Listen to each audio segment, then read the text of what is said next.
There's a famous seaside place called Blackpool that's noted for fresh air and fun. And Mr. and Mrs. Ramsbottom went there with young Albert, their son. He, a grand little lad, was young Albert, all dressed in his best, quite a swell, with a stick with an horse's head handle, the finest that Woolworths could sell. They didn't think much to the ocean. The waves, they was fiddling and small.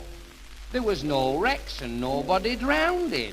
In fact, nowt to laugh at all. So seeking for further amusement, they paid and went into the zoo, where they'd lions and tigers and camels, aye, and old ale and sandwiches too. There were one great big lion called Wallace. His nose were all covered with scars. He lay in a somnolent posture, with the side of his face on the bars. Now Albert had heard about lions, how they was ferocious and wild.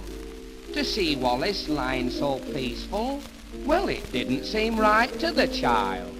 So straightway the brave little fella, not showing a morsel of fear, took his stick with its horse's head handle and pushed it in Wallace's ear.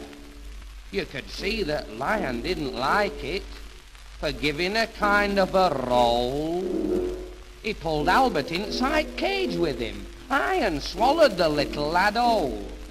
Then Pa, who had seen the occurrence and didn't know what to do next, said, "Mother, yon lion's et our Albert." And Mother said, I am vexed."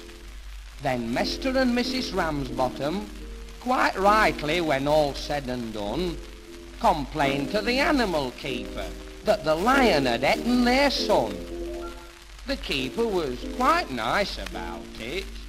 He said, "What a nasty mishap. Are you sure it's your boy is eaten?" Pa said, "Am I sure, silly, there's his cap." The manager had to be sent for. He came and said, "What's to do?" Pa said, "Yon lion's et our Albert, and him in his Sunday clothes too." Then Mother said, "Right's right, young fella. I think it's a shame and a sin for a lion to go and eat our Albert after we'd paid to come in." The manager wanted no trouble. He took out his purse right away, saying how much to settle this matter. And Pa said, "Well, what do you usually pay?" But Mother had turned a bit awkward. When she thought where our Albert had gone, she said, No, someone's got to be summoned." So that was decided upon. Then off they went to the police station in front of the magistrate chap. They told him what had happened to Albert and proved it by showing his cap.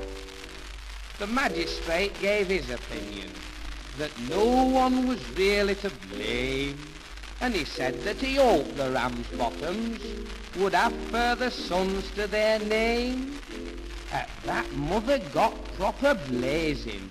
"And thank you, sir, kindly," said she. "What, waste all our lives raising children to feed your ruddy lions? Not me."